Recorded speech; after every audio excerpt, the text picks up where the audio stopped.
all so much for joining us this afternoon, and especially thank you to our 4 panelists for participating and sharing their insight and experiences with us. Just a couple of things, and I'll introduce myself really briefly. My name is Kelly Lee, and I am the pre-law advisor at the Career Center. Couple logistics, please continue to keep yourself muted throughout the session. The session will be recorded and uploaded onto our Career Center YouTube page so that other students can view it. And then the other thing is, please hold your questions for our panelists until the very end. We've reserved about 10 to 15 minutes for you all to ask your questions to our panelists, so please hold that until the very end. And then I'll go ahead and turn it over to Ulysses. Hi, everybody. Good afternoon. Thank you so much for joining us. My name is Ulysses Serrano. I'm an LNS college advisor, and I have a couple of my colleagues here also. I will be the pre-law lead in the pre-professional engagement team in the office. So we'll actually have a team of individuals in our office starting in the fall that will be able to support you through the process of learning more about law school and what it takes for you to prepare. So we definitely welcome you to join us whenever we start relaying those services out to students. But again, thank you so much for taking the time to come out and be a part of this. So what I'm going to start off with is really just welcoming our new panelists or our panelists and have them introduce themselves and to tell us a little bit about where they're gonna go to law school. So we can start with Noah, and then Amber, Josephine, and then Coco. Great. Hi, my name's Noah. I graduated in December, and I will be going to USC Law School in the fall of 2020. I applied to 14 schools. I'm sure you've talked to Kelly a little bit about reaches and targets and safeties. I applied to 9 reaches, 4 targets, and 1 safety. And I was a history major at Berkeley. And I am not in law school yet, but I've been told by many people who went to Berkeley and are now in law school, they've said that Berkeley, the experience as an undergrad really prepares you as much as you can for the rigors that you will face in law school. Cool. Hi, I'm Amber. I am a graduating senior. I just graduated. I was a legal studies and econ major. I applied to 10 schools, and I will be attending Harvard Law in the fall. Hey y'all, my name is Josephine. I also just graduated this past week, I guess. I double majored in legal studies and Spanish. I will be attending Santa Clara Law this coming fall. I only applied to 6 schools. I did stay very local. That was just a decision of mine. But yeah, really excited. And really looking forward to, especially it's very interesting time being an incoming law student with the whole COVID situation going on. But I guess we can talk more about that later. Hi, my name is Coco. I just graduated as well. I am a media studies and legal studies double major, and I think I applied to 11 schools. I honestly cannot remember. And I am going to University of Pennsylvania Law School in the coming fall, hopefully, actually going. Great. So my next question for you all is, tell us why law? What influenced your decision to go to law school, whether it's experiences or people in your lives who influenced you? And we'll go ahead and get started with Josephine. Yeah, so I think I knew from a pretty young age, well, kind of like middle schoolish, because, my interest is going into public interest law. So my parents, they became citizens during that time. So I was kind of with them throughout the whole immigration process, going to a bunch of clinics, talking to a ton of attorneys and everything. And it kind of got me very curious into the subject. So during high school, I started doing more talking with more people. And then here at Berkeley, I actually interned at East Bay Sanctuary Covenant, which is a nonprofit immigration org. I was an asylum intern, so I did a lot of asylum cases, a couple of work permits, residency cases, and I really enjoyed and kind of felt comfortable within that environment. And just like the topic itself was something that I was really interested in. I enjoyed the one-on-one clientele work, but besides that, I learned that one of my passions was like kind of finding more of those intricacies and being more accessible to clients, because that is an issue pertinent, especially when you're looking at like not like outside of IP law and like the more big firm law firms. So I think that was one of my biggest influences, and just having intern at those places kind of confirmed to me that that was something I wanted to do, because I feel that a lot of people say that, oh, you're interested in law and like practicing and going into that field, but you kind of need that experience because it's a whole different environment, very fast paced, and you have to kind of find yourself that you're comfortable with it. So I think ultimately that's what kind of confirmed for me that applying to law school was like the ultimate decision I wanted to do post undergrad. And I guess just like having that personal experience with my family was something that really pushed me and influenced me to make this big decision. Okay, I guess I'll go next. I actually did not know that law or like the legal field is something. Sorry, it's really loud here. I didn't know that this field is something that I would be interested in. I kind of came into college wanting to be a journalist. And but then after taking some classes, I realized that there's a frustration I had where I feel like whatever media I produce, I really don't know how it will influence people. So I started looking at like alternative possible career fields. And also another thing about myself is that I am not a US citizen. So when it comes to job hunting, I faced the problem of acquiring a work visa and all that. And then being a journalist right out of undergrad is just not a viable career option. So I rethought my career trajectory, and I kind of landed on the legal field.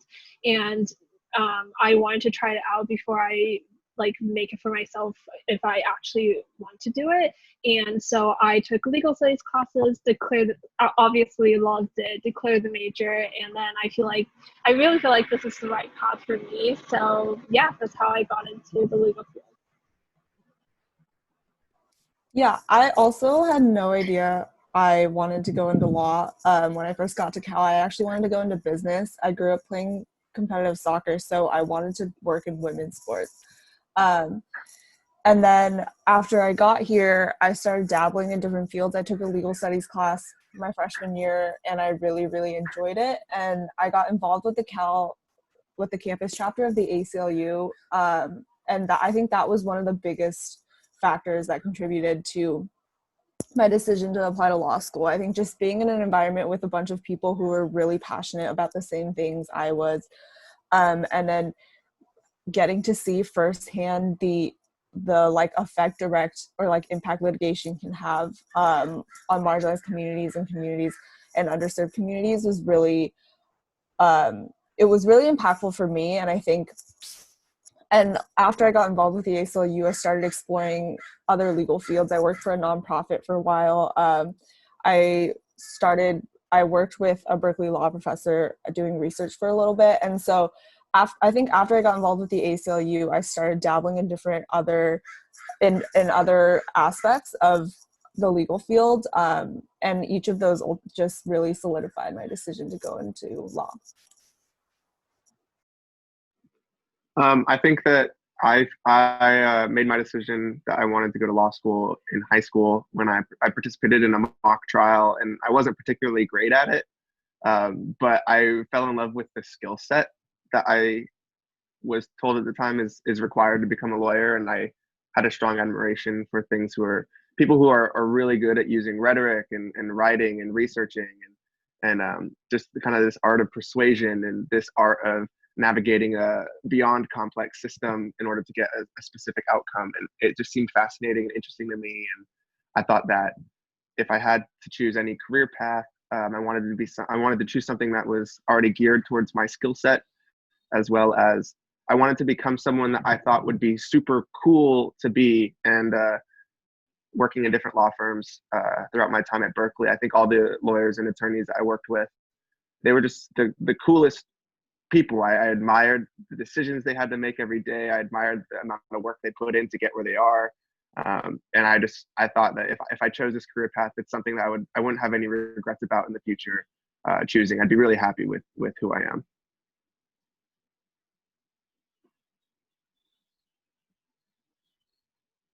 Thank you so much for sharing. So now to kind of delve a little more deeply into the application process.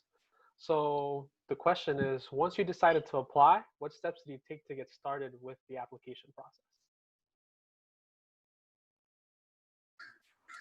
Yeah, I can start. So I don't know anyone who has gone to law school. I didn't know anyone personally who had gone to law school. None of my family members had gone. So for me, it started as a really blind, it was like a really blind process at the beginning. I was just kind of Googling the law school application process and like going through everything. And I was lucky enough to be able to like talk to professors and like meet a couple of people who had gone through the process.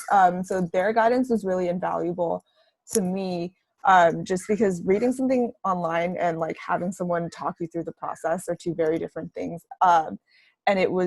And so their guidance was really, really helpful for me. And I also was doing a lot of research, like for my personal statement. I was reading a lot of blogs and reading a lot of examples.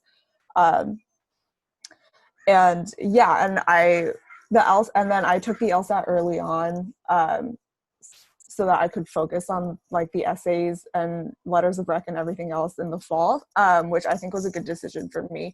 But I think I started doing my research around the end of my sophomore year, and I think, yeah, it was a long process because I didn't know what I was getting into at first, but I had a lot of help and a lot of guidance, and that was really great.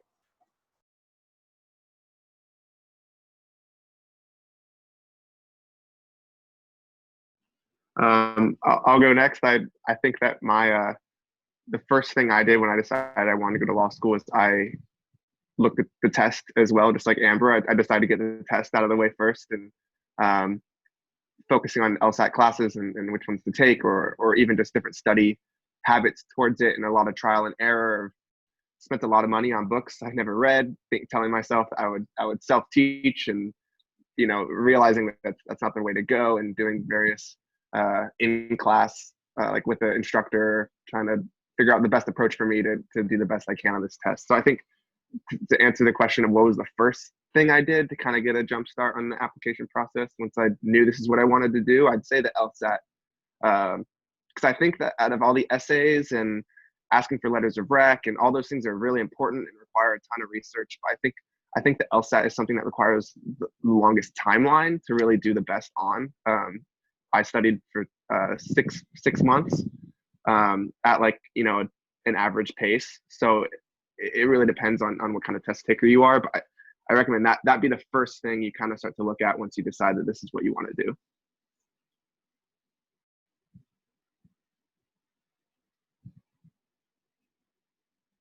I guess I'll go next.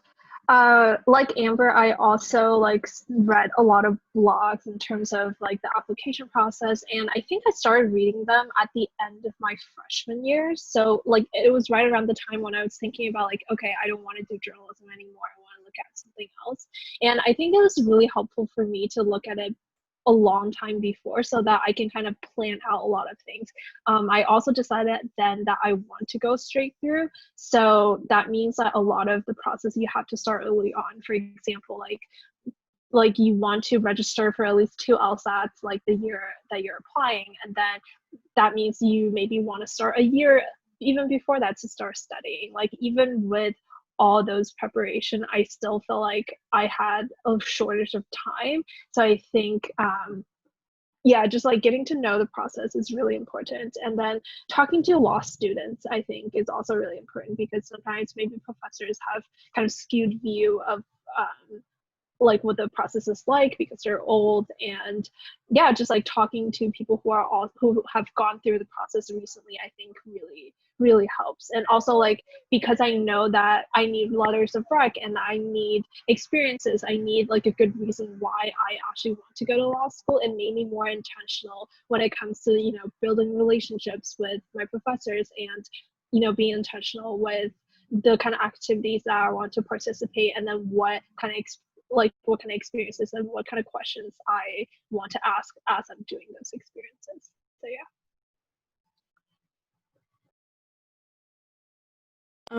Yes, I can definitely relate to what Amber said, especially being a first generation student. You don't really have that model or guidance to help you navigating these very, very nitpicky processes. But I definitely agree. There's so many components to just applying to law school that for me, I'm more of a visual person. So I just had to write everything down that I needed so I wasn't missing anything.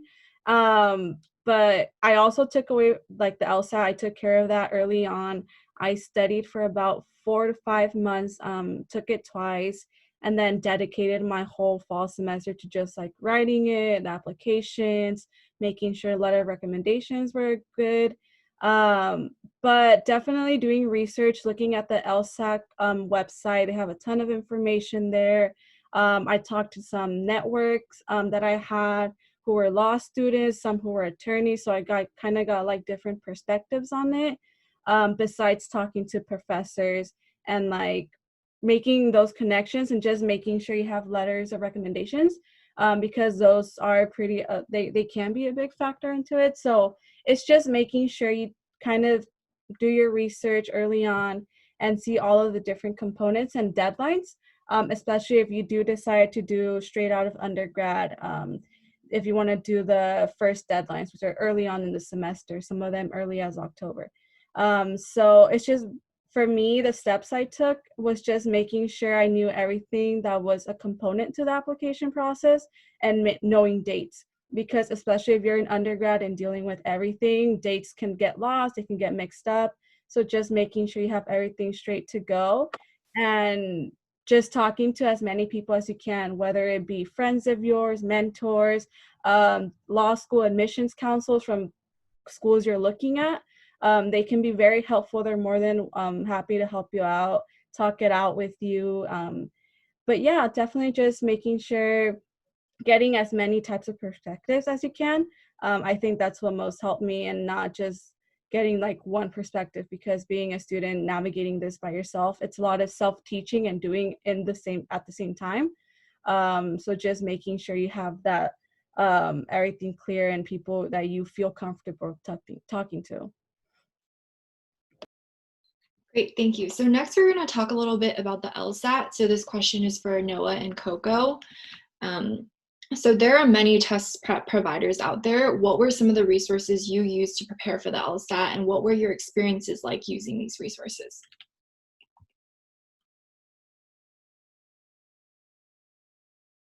Should I start? Okay. So for me personally, this is like a very okay, to start off, I want to say like test prep is like a personal experience for everyone. So what works for me may not work for you. So just be very mindful of what kind of like study strategies you personally are comfortable with. But for me personally, I don't really believe in test prep. So I was determined that I will just study on my own. And one of my main, I did not even buy the Bibles or anything. I just like studied everything off of Khan Academy, especially the logic games part. And for the rest, I think there are 80 prep tests, like official prep tests out there. And I just like printed all of them. And then I just started grilling those past tests. And I personally do think that's like the best way to prepare, especially if you know that like the time you have is short. Because if you think about it, if you do one every single day, it will take you a few months to get through all of them. And then that's not including the time you'll need to take to reflect on your mistakes, and then, do extra questions that are geared towards the questions that you're weak at. So it takes a long time to go through all of them. And I started pretty late, which in hindsight was kind of a mistake. So I did not really get to the other resources. I just barely went through all of them by the time of my last test prep, and by the time of my last LSAT, sorry. And I did sign up for this online it's called Lsat Unplugged by this guy named Steven Schwartz. He's like this Lsat genius in like the community or whatever. And that service was you pay like a just like a small amount of fee, and then they'll have like a plethora of videos walking through like each question type. I personally don't find it helpful at all, but because it didn't really gear towards my frustrations and my mistakes. But something that I've heard many people tell me is that once you prepare like a decent amount on your own and you know like the areas that you're weak at, and then you find that you can't really get better on your own, maybe that's the time to invest in like a private coach or something to just target those problems you have. So yeah, that's my 2 cents on LSAT prep. I agree with Coco that test prep is different for everybody, and I admire Coco's diligence and self-determination to study on her own. I didn't have that. I need a lot more. I need something more regimented. I need a lot more organization done for me and to stay on track. So I knew I was going to have to do some sort of course, some sort of class, and price is always a big thing for everybody. And classes in person can go up to like $1,200 or higher. And I found a really good program that was recommended to me by a close friend who went to Chicago Law called Blueprint. And they have everything from online classes to in-person classes. And what was nice is you pay $200 a month. It's like a subscription, so you can cancel it any time. So however long you want to study for the LSAT, you feel good. If you don't like it, you can cancel it. You didn't lose $1,200. If you feel like you want to study for 6 months like I did, I stuck with it and ended up paying $1,200 anyways because I just paid $200 a month. But I could have canceled at any moment. But it was really great. It has all these really like funny little cartoons that like help you stay focused. LSAT logic games and reading comprehension can be pretty grueling for me to stay focused, and just even to put an hour a day in, it's really hard sometimes. So it was, for the type of learner I am, it was really well organized and easy. And especially once you get the basics and you kind of finish the online course, it's designed in a way where you plug in your LSAT test date, and it tries to get you to finish the course a good like 3 weeks before your test date. And by that time, it's made you take like 6 whole timed practice exams. And then that 3 weeks leading up, you have access to go back to things that you personally need to work on and personally struggle with that, you can really target it. They have unlimited practice problems, unlimited practice tests. And they also have office hours every single week with like an actual online instructor where you can just basically an open chat room like this, where you can ask them the questions that you're really struggling with that maybe the course went over too quickly for you. So it's a course that follows a schedule, but it's also extremely personal. You can kind of customize it in any way you want. So that's what worked best for me. So yeah, it's called Blueprint, and they have a ton of different options for all different types of learners. Thank you for that, Noah and Coco. So this next question talks a little bit about letters of recommendation. What tips do you have for students when it comes to securing the letters? I guess I'll go first. I only have 2 words: start early. Start early in terms of building relationships with your professors, and start early in terms of asking for them, because you never know what can happen with professors. So from my personal experience, I started really intentionally building relationships with my professors like at the end of sophomore year, which I think is like a long time. And going into the application season, I fortunately have like a few professors and GSIs that I know me well enough to write me a good letter. But even that, I had so many problems just like having them deliver on time. So my advice for you guys is that if you don't know, law school application process, it really matters the time when you're submitting your application. If you submit it too late, it can like kind of impact your chances of admission. So I think I told my professors that I want my letter by November 1st. And then the earliest one was submitted November 15th, I think. And then the latest one was sometime in December. And then I had one professor that actually ghosted me for maybe 5 months before he just like randomly submitted his letter in the middle as I was applying. And then when he ghosted me, I had to find a replacement. So those are the kind of things that you have to take into consideration. So yeah, just start early, build relationships, and then when you're actually applying, just like start really early and asking them, and then don't be afraid to keep reminding them, and then keep sending follow-up emails. And because at the end of the day, like making sure that their letters are there on time for you is the most important. So yeah, that's my advice. Yeah, my biggest piece of advice was also going to be to start early. That's a really, really important thing to do, especially because you're usually talking to professors and GSIs who are still teaching, and they have a lot of other responsibilities, and letters can kind of fall to the bottom of their priority list. So I would also say when you ask for a letter from someone, to ask in person and to bring them a copy of your resume, a copy of your personal statement. It can be like a draft. It doesn't have to be final. It doesn't have to be pretty, but I think the personal statement can really help them get a comprehensive picture of why you're applying to law school and what you want to do with a JD. And that can really inform the way they write your letters. So obviously if they ask for anything else, bring that too. But I would say, like, as a rule of thumb, when you're asking for a letter, bring your resume, bring your personal statement, and then like communicate with them beforehand to make sure they feel comfortable writing you a good letter. Because a lot of professors, if they don't, they'll tell you, and you would rather, it would be better for you to find someone else than to force someone who can't write you a good letter to write you a letter. Yeah. Great advice. Thank you. So let's switch gears now and talk a little bit about personal statements. So this question's for Josephine and Noah. What was your process like for writing your personal statement? So talk a little bit about how you got started in terms of feedback. Who did you seek feedback from? If you wrote a diversity statement or other supplemental essays, please talk a little bit about that. So Josephine, you can go ahead and get started. Yeah, so personally for me, besides the Lsat studying, the personal statement was like the longest component for me. Took so much time, many drafts, many pieces of paper that were just wasted and everything. But I think the hardest part for me was just kind of grounding what topic I wanted to do. You have such a little word limit or page limit to write like who you are.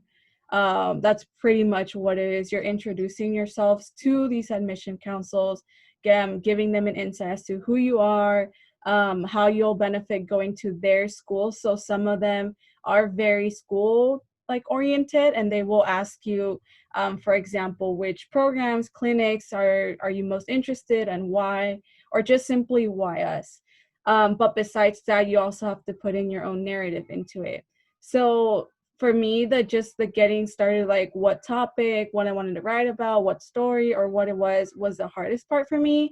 So I kind of just wrote a ton of options down. I talked to some mentors, some networks, and they really did help me kind of zone in like what topic I wanted to write about.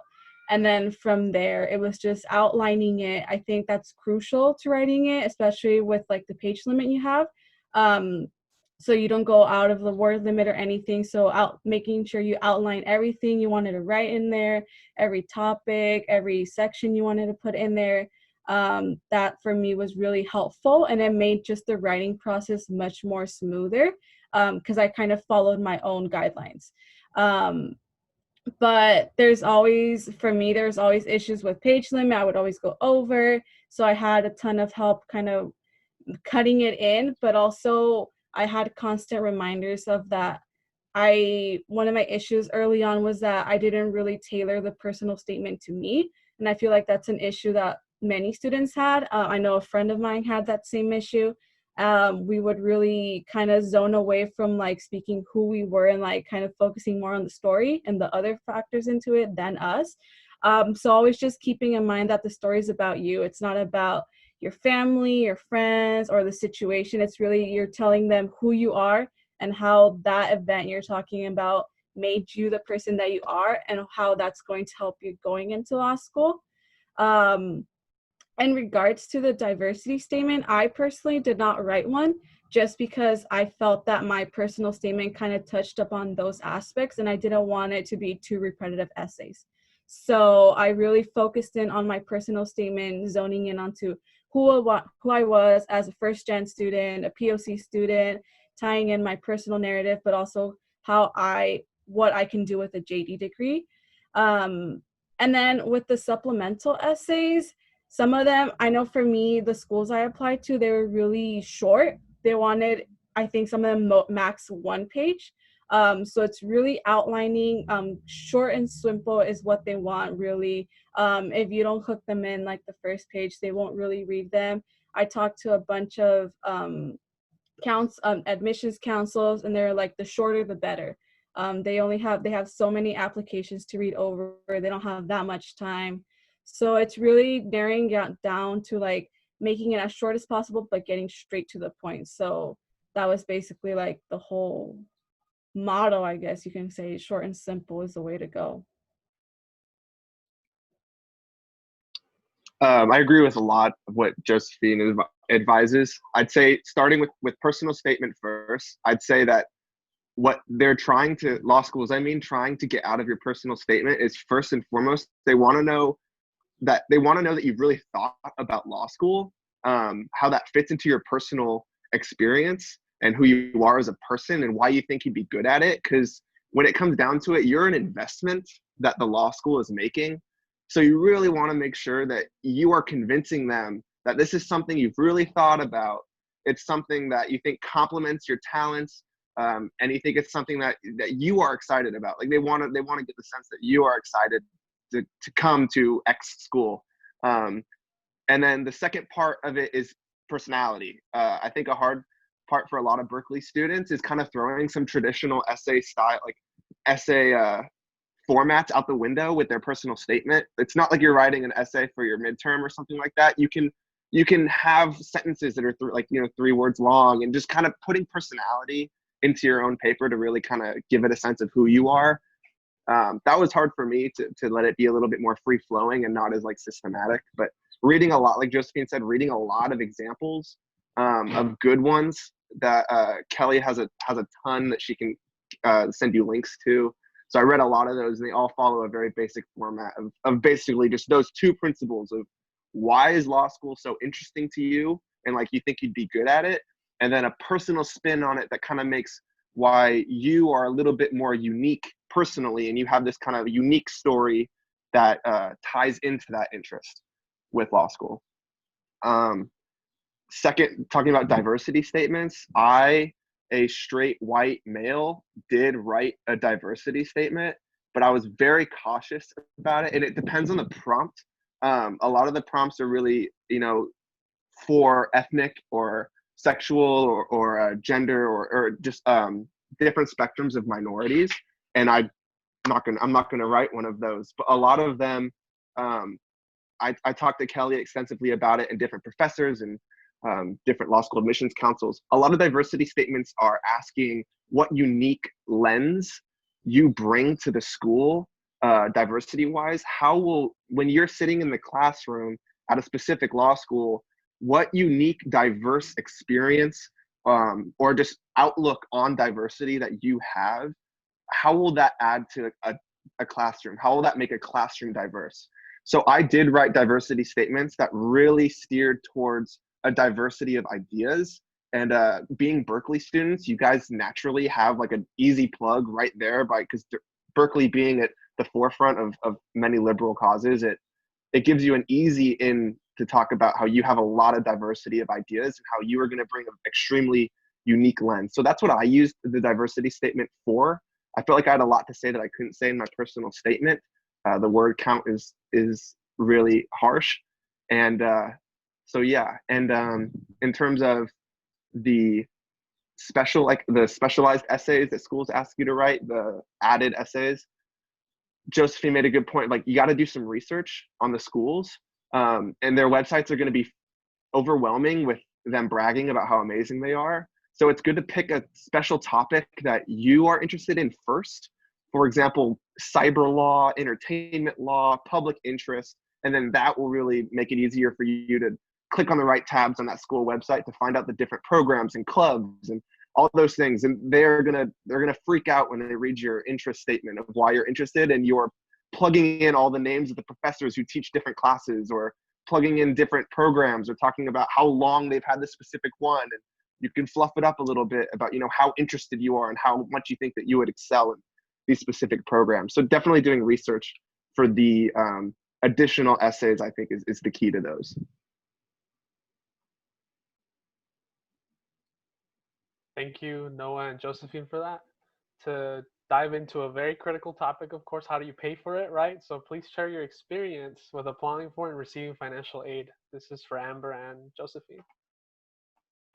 Yeah, so there are a couple different avenues for financial aid for law school. It is really, really expensive. So it's important that you sort of maximize your aid through all these different areas. So the first one is just regular need-based, which is really similar to what you would apply for in undergrad.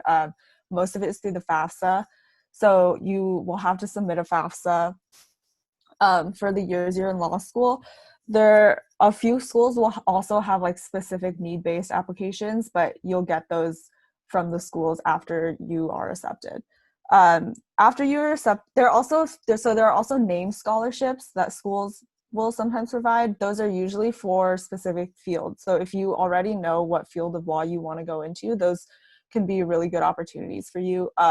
Like, for example, at NYU, there's a really famous public interest scholarship called the Root Tilden Kern. It's full tuition all 3 years, but you have to be sure that you want to go into public interest. So those are really good opportunities if you're certain about the field of law you want to go into. They usually require an extra essay explaining your interest in the field of law and demonstrating your commitment to that field of law.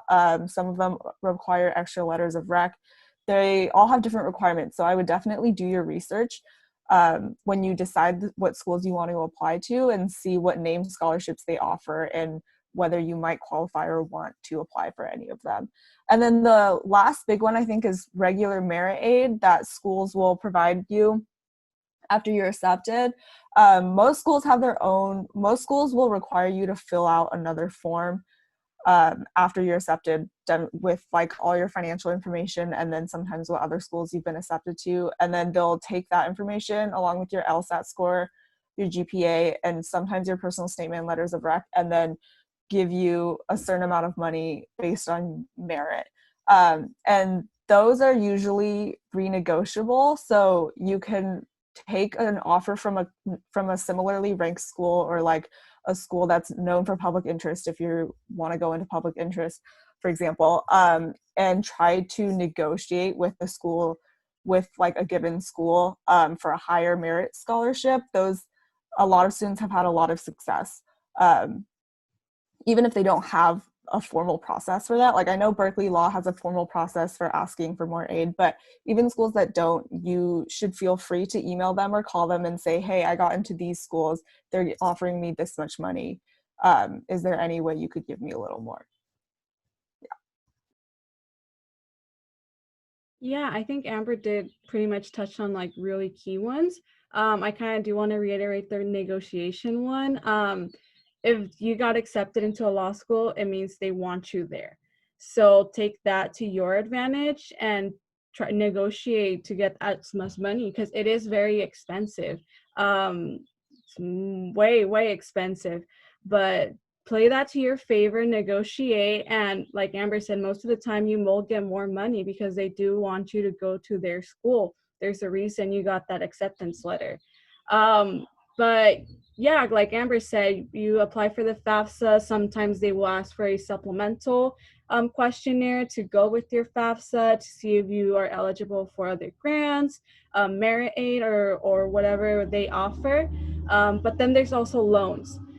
So when applying for FAFSA, you might be eligible for federal loans, and they will let you know after you are accepted they will send you your award letter, detailing which loans you're eligible for, the amounts, your cost of attendance and everything. But then you also have to look at private loans. And that's currently where I am right now. Just kind of see what fits best for you, if you want to go the federal loan route or want to invest in a private loan. That's really a personal case-by-case basis, but definitely doing a lot of research, looking at from interest rates to everything, whatever suits you and the repayment plans. I know some law schools do offer certain repayment plans. So that's something you also want to look into when seeing which schools you're tempted to apply to. And then like looking into the private sector with loans, like NerdWall is a good resource to see like the different types of student loans that are being offered, the different interest rates they offer, repayment plans. So it's a lot of researching because it is an investment you are making. It is your money at the end that's going into it. So you want to see which plan suits you and your needs the best. Great, thank you both. So I'm just going to ask a quick wrap-up question for you all, and then we're going to open it up to questions. So what is one piece of advice that you'd like to leave for our future law school applicants? And Coco, you can go ahead and get us started.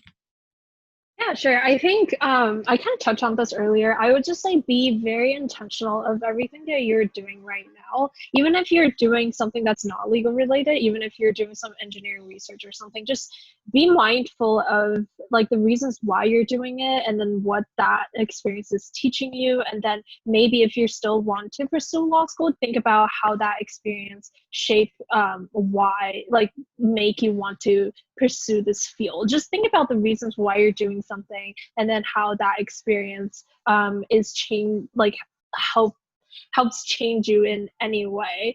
And I think with like the entire process, like if you know these things beforehand, it will be so much easier for you to convince others that I am a good fit for your school. And also just be intentional of like all the other little aspects of this whole process. If you know like the time it takes to prepare for Lsat, if you know the time it takes to acquire quality letters of rec, maybe you'll start doing it, you'll start planning it into your undergrad time here, so that by the time when you actually apply, you won't be flustered. So yeah, just be intentional. Something I would advise is to not be afraid to seek help or guidance. Applying to law school is a big process. There's a ton to navigate, tons of components, and it does get very overwhelming, both physically, mentally, and emotionally.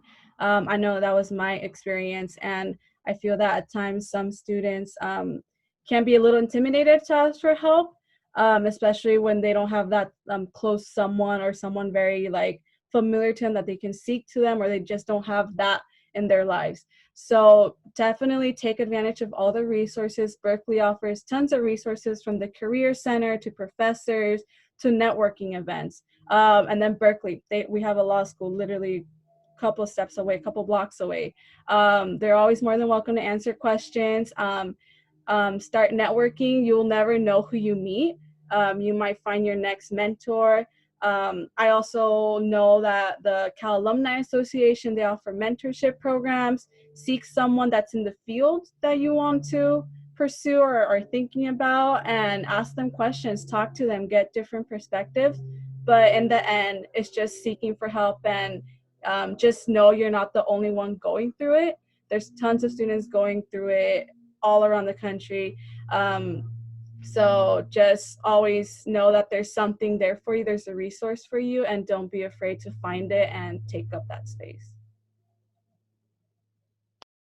Yeah, I completely agree with everything Coco and Josephine have said. I also want to add that I think it's important to know, I think it's important to be very certain about your decision to apply to law school, and it's important to know why you want to go to law school, both because law school is a huge financial investment, and it's also a huge investment in terms of your time, but also because I think that will come through in your application, and law schools are really looking for people who know they want to go to law school and know why they want to go to law school. And if you can articulate that in your personal statement or in your supplemental essays, that I think that's a really important component of your application, and it's important to make sure that that comes through in the things you're submitting to admissions committees. My answer is a bit of a deflection, because I feel like if you ask what's like the one piece of advice you wish someone gave you, it would be to ask tons of people, what's the one piece of advice people gave you? Like you should ask as many current law students that you know, distant relatives, like anyone. I've never contacted one who wasn't thrilled to help answer my questions about the current law school process. Like you're a club. Once you finish it, it's tough. There's challenges that everyone faces that are different. They don't make it easy. The LSAT can be a nightmare sometimes.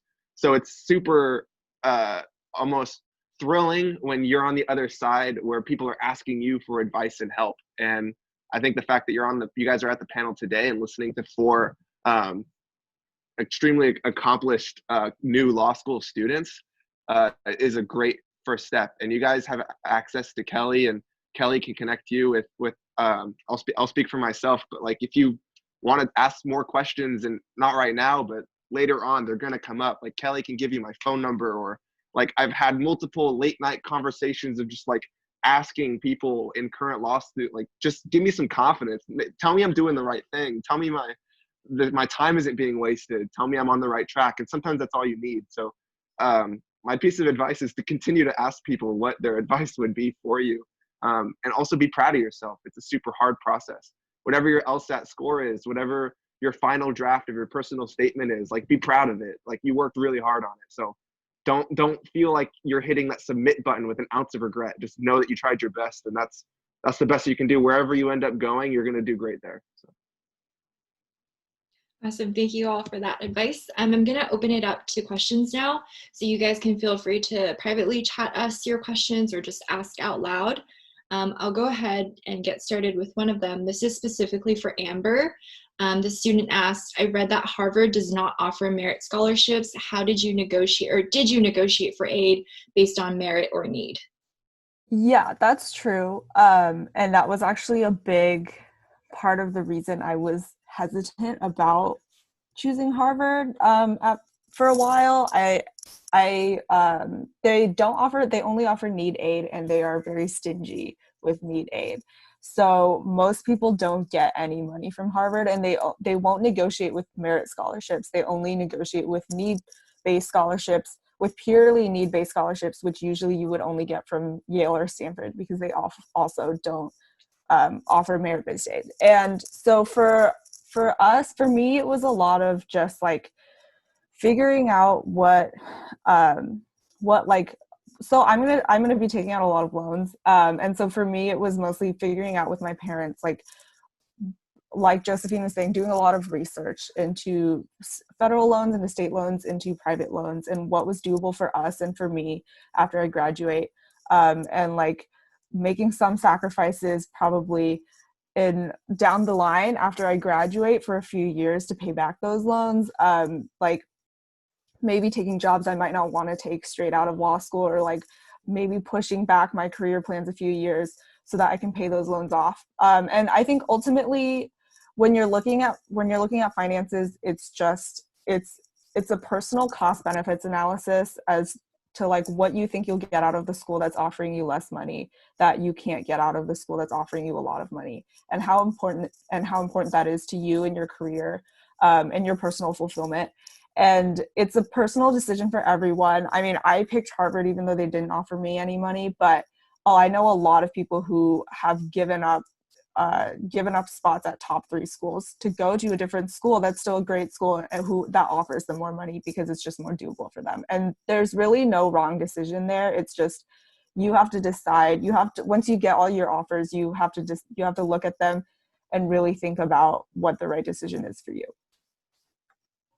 Awesome. So we have a lot of questions coming in. I'm going to try to get to as many as we can. So we'll do our best. One question for all of you is, did internships help with your application process? Also, where did you guys look for internships? This person is currently looking for internships. So any advice on that? I'll go for it. I guess going back to the advice that I give about being intentional, my internships were by no means impressive. I remember my first internship was at like this little government agency that's literally in shambles, and then they're trying to build themselves back up again. It really is like the experience, like what you've done there, even if they're not impressive things, but what you've done, and then showing that you've taken initiative, and then showing that you have passion for what you're doing, or like the lessons you've learned from those experiences and how they led you to want to pursue the legal field, that really matters. So please don't be scared that if your internships are being rescinded because of the crisis. Maybe like do some volunteering work that could help too. Just like do something that you feel passionately about, and then be, again, I hate using that word again, but like be intentional about the reasons why you're doing it, and then the lessons you're learning from it.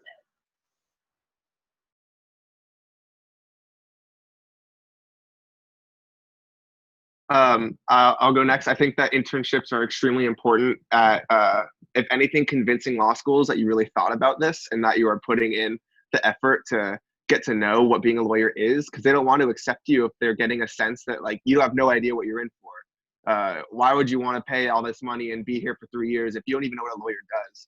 I think that's the purpose of the internships. So I feel like finding an internship could be hard right now, but any kind of legal experience, like any kind of just doing anything around lawyers, learning what lawyers do, paralegal stuff, like anything of getting involved in the law in any way. You don't have, it doesn't matter too much what activities specifically you're doing in the legal office unless you're applying to specific programs at a specific school. But just generally, they just want to see that you've really thought about law school and becoming a lawyer, and showing that you've taken steps to learn what lawyers do is pretty much what they're looking for internships. So. Yeah, I'll go next. I completely agree with what Coco and Noah said. For me, internships, besides showing law schools that you are really passionate, like you know what it is, you know what the environment is, you know at least something about like what it is to be in that environment. Just for me, it was a personal thing where an internship really confirmed to me that that environment, being in the legal field, was something that I was comfortable with and I was really passionate about, and I felt good in, if that makes sense. Because sometimes students say they want to go to law school, and once they're in there, they're like, oh, this is not for me. And it's not for everyone. So I would definitely take advantage. During undergrad, for me, Handshake actually was really helpful. I got internships through there, but also word of mouth. Networking is a big part, especially in undergrad. So I would highly suggest you start as early as possible. Berkeley offers a ton of events, even from like the grad fairs or the career fairs that are being offered. You never know who you're going to meet, and there might be an internship there waiting for you. So definitely reach out, research, use the resources on campus, the Career Center, Handshake, and just look out, because internships can be a big part. And just like Noah said, it gets your foot in the water about what it is and kind of gets you familiar with it. And you can show that passion and use it to your advantage when writing your personal statement, diversity statement, or any other essays you're going to turn in.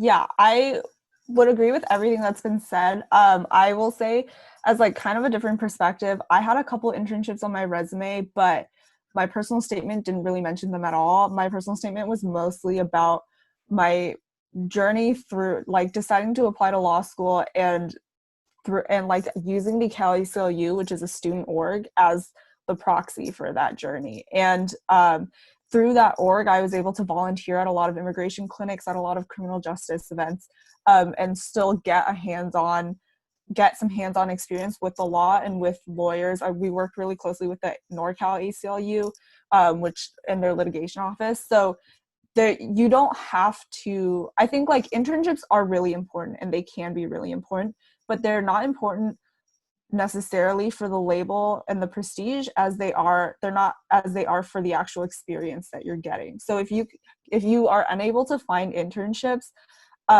don't panic. There are other ways to get that experience that can be just as, if not more, valuable.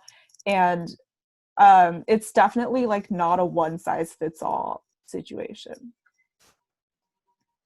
Great. So this next question is about law clubs or any organizations. So are there any clubs or organizations that you were a part of or have heard of that you would recommend?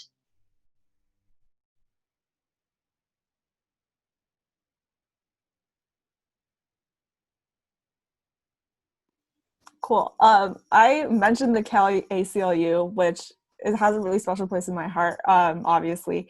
And that's a really great organization. A lot of students in that org are planning on applying to law school, and you're working with a lot of similarly minded people, and a lot of, if you're interested in public interest or civil rights at all, I will plug my own club. I think that's a really great organization to be a part of. You get to dabble in a lot of different areas of civil rights law and public interest law, and you get to kind of explore different areas and see what you might be interested in and do a lot of different work.